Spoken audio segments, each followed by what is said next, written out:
പ്രശസ്ത കഥാകൃത്ത് ഒ.വി. വിജയന്റെ പേരിലുള്ള സാഹിത്യ പുരസ്കാരങ്ങൾ കെ.വി. മോഹൻകുമാറിനും ടി.പി. വേണുഗോപാലിനും മേഘനയ്ക്കും 24-ന് കഞ്ചിക്കോട് അഹല്യ ഹെറിറ്റേജ് വില്ലേജിൽ വിജയൻ സ്മൃതി സംഗമത്തിൽ അവാർഡുകൾ നൽകും. പാലക്കാട് വാർത്താ സമ്മേളനത്തിനാണ് സമിതി ഭാരവാഹികൾ അവാർഡുകൾ പ്രഖ്യാപിച്ചത്. 2025-ലെ മികച്ച കഥയ്ക്കുള്ള പുരസ്കാരം കെ.വി. മോഹൻകുമാറിന് നൽകും. ചെറുകഥാ സമാഹാരത്തിനാണ് വേണുഗോപാലിന് പുരസ്കാരം. യുവകഥാ പുരസ്കാരമാണ് മേഘനയ്ക്ക്. Asha Menon, doctor T K. Narayanadas, T R. Ajayan എന്നിവരാണ് നോവൽ പുരസ്കാരം നിർണയിച്ചത്. ക്യൂറേറ്ററായിട്ട് ആര് വേണമെന്നുള്ളതിനെ കുറിച്ചിട്ട് നമ്മൾ കൃത്യമായി ആലോചിച്ചിരുന്നു. ഇത്തരം പരിപാടികൾ നടത്തി വളരെയേറെ പരിചയമുള്ള ഡോക്ടർ പി.കെ. രാജശേഖരനെയാണ്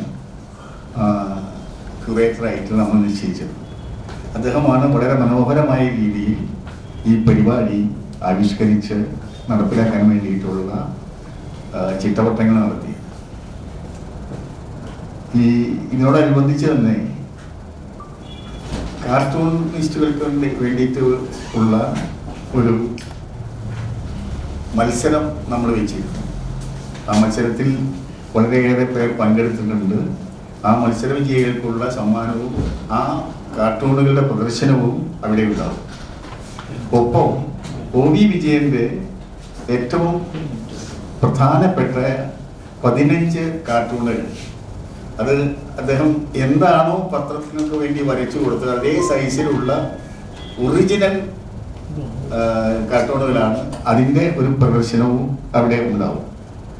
രാജേഷ് മേനോൻ, മനോജ് വീട്ടിക്കാട്, മോഹൻദാസ് ശ്രീകൃഷ്ണപുരം, ശാന്തകുമാരൻ, നാരായണദാസ് എന്നിവരാണ് ചെറുകഥാ പുരസ്കാരം നിർണയിച്ചത്. M. Shivakumar, PV. Sukumaran, Raghunath Parali, PR. Jayaseelan, Rajesh Menon, Manoj Veettikkad എന്നിവരാണ് യുവകഥാ പുരസ്കാരം നിശ്ചയിച്ചത്.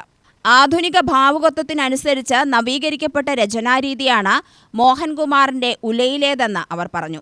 25,000 രൂപയും പ്രശസ്തി പത്രവും ഫലകവുമാണ് അവാർഡ്. 24-ന് അഹല്യ ഹെറിറ്റേജ് വില്ലേജും വിജയൻ സ്മാരക സമിതിയും സംഘടിപ്പിക്കുന്ന വിജയന് ശേഷമെന്ന സാഹിത്യ ക്യാമ്പിൽ നിരൂപകൻ doctor P K. Rajasekharan, E P. Unni, Nemam Pushparajan, Ahalya heritage village director doctor R V K. Varma തുടങ്ങിയവർ സംബന്ധിക്കും. സ്മാരക സമിതി chairman T K. Narayanadas, secretary T R. Ajayan, Ahalya heritage director doctor R V K. Varma എന്നിവർ പരിപാടിയിൽ വിശദീകരിച്ചു. UTV news, Palakkad.